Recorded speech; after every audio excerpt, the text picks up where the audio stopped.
All right, we are going to be looking at trying to create a gallery of supports. So this is about how to use narrative theory in order to make stronger arguments for your speech. So first off, we got to think about what we're going to use. Is the information relevant? Is the information appropriate? And what can we do to use this information to help it to add some variety to our speech, as well as create another narrative that might get people to want to move with our persuasive speech as well. Narrative stories are an incredibly powerful way to do this.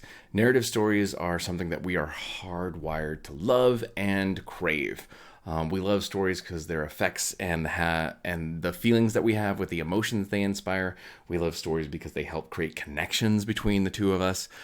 We love stories because they inspire us to do things, or they inspire us to dream beyond what we had before considered possible. We love it because they are very wonderfully entertaining and very interesting in ways that are very appealing to us. We love it because they also humanize us and they make us more human people, which is part of the thing that I think y'all appreciate about my lectures is you like the humanness that happens in this. So what makes a good story? First off is there's an exposition or a sense of stasis, which is part of understanding the situation, the scenario, like what's going on, what makes it what it is, like where are we now? And then once we understand the situation, we start to have this rising slow build of action. This rising slow build of action gets us to a sense of like what's going on, what could we expect, what are we seeing, what are we hearing here, and what does that do to kind of like frame and shape that story for us. Then we have the climax. This is the obvious apex of our story. The obvious climax. Then after the climax, we have like falling action. What happened after that? How are we feeling after whatever happened after that? And then we hit our new sense of stasis, which is what happens to us after the resolution. So let me give you a sense of what this looks or feels like with a story of my own. So when I was a young teenager, I was staying with my uncle, and my uncle had rabbits and chickens. And with the rabbits and chickens, there was this giant rooster. Now, this rooster would be he would be the bane of my existence for the next little bit. He would run around, chase me, and I don't know if you've ever been attacked by a rooster or a goose, but it is a terrifying experience, especially if you're a little one. They run up and they're like, and they attack you, and it sucks. It's really freaky. And you don't know exactly what to do about that. And I would try to the good news is I could at least outrun the guy. I was at least faster than he was. And so I would try to run away from him, but he'd still sneak up on me and attack me and stuff. And then finally my uncle had a chat with me and he's like, look, man, like you're going to have to learn how to deal with this situation. You're going to have to face this situation. And you're going to have to show that rooster that you're not somebody to mess around with. And he was an interesting individual as well. He was a former member of a biking gang. He had been in an accident where he had gotten one of his legs partially removed, which made one of his legs shorter than the other leg. And he also was shot in the face and actually lived through that. It's funny because he got shot in the face and lived through it, and his brain is all there. He's completely intact, except for his balance is a little bit off. And so when the rooster started getting a little bit cocky, yes, that is an intentional pun, he would attack my uncle, and who would kick and cuss at him and everything else. And the rooster knew not to mess with my uncle, and he was trying to get me to do this for myself. So I said, okay, I gotta take this on. I gotta take on this rooster, and I got to show the rooster who's boss, right? So I grabbed the stick and I waited for the rooster to come towards me. And the rooster slowly starts making his way towards me. His head's bopping. He's all cocky. He's feeling really comfortable about the situation. I am scared as heck. My palms are sweaty. I'm breathing really quick. I'm really afraid, right? And the rooster rushes me, and he rushes me. I swing as hard as I can with all my might. Pa-cow! The rooster's down. And the rooster's down, laying prone on the side of the lawn. and his mouth is slowly opening, slowly closing. I mean, he is mollywopped. I have knocked him for a loop. My uncle comes over and looks at the rooster and goes, "Well, I sure hope you didn't kill him, but he did have it coming." Now, after that, the rooster was a lot less apt to take me on and to follow me around. But I was also a lot more apt to have a stick really close nearby, just in case. But that was one of the first times I ever stood up for myself, and it felt really good. And now I'm very comfortable taking on difficult situations and scenarios because I know I have the ability and capacity to stand up for myself.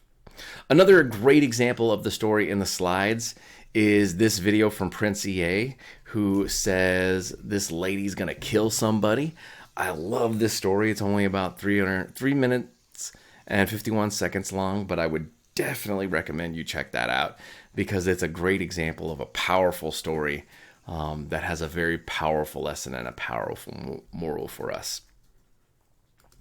So I did have a storytelling activity that we could take part in, but I want you to consider and think about this in that the mundane are stories. Like everyday experiences are stories. And it's funny because you may not think of your life as a story, but oh my gosh, is our life not a story right now?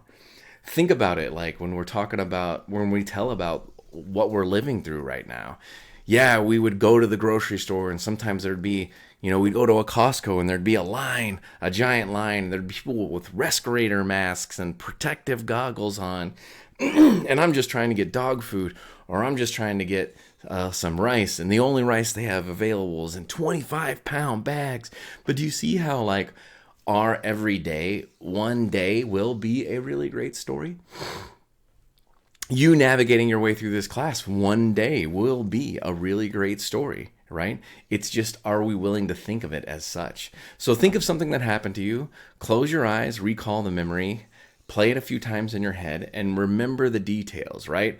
Remember all your 5 senses, the sight, the touch, the hearing, the smell, the taste. Like for me, when I told the story about my rooster, I was like, "Pacow!" And I talked about how scared and nervous it was and my sweaty palms.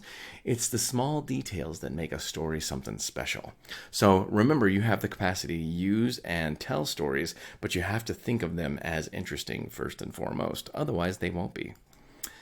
Other objective supports that you can use to help create your persuasive argument are looking up some facts, find some facts in your research, and make sure you cite those facts verbally when we do our speech. Some definitions about what some things are or how we might see or understand some certain things can give us a sense of what something is or how we see something. Statistics are also something that are really fantastic to help show how things are in a certain space or in a certain way. And so statistics can also shape your argument for you as well in a really fantastic way. Also, there's illustrative supports. These are supports that illustrate different ideas, different things, and how they work. So an example is always a great form of an illustrative support. So an example would be somebody that did this or did this thing in a certain way. So if you're trying to get someone to be much more active, you could say, this person started off at this weight and then they started to follow this diet and they followed this exercise plan. And then blank months later, they had these type of results or outcomes, right? Example. Descriptions, right? Like you see the descriptions there. I'm Hercules. I'm tall, I'm thin, I'm young, I'm strong, I'm handsome. I've got big blue eyes and I've got wavy brown hair. I've got big muscles.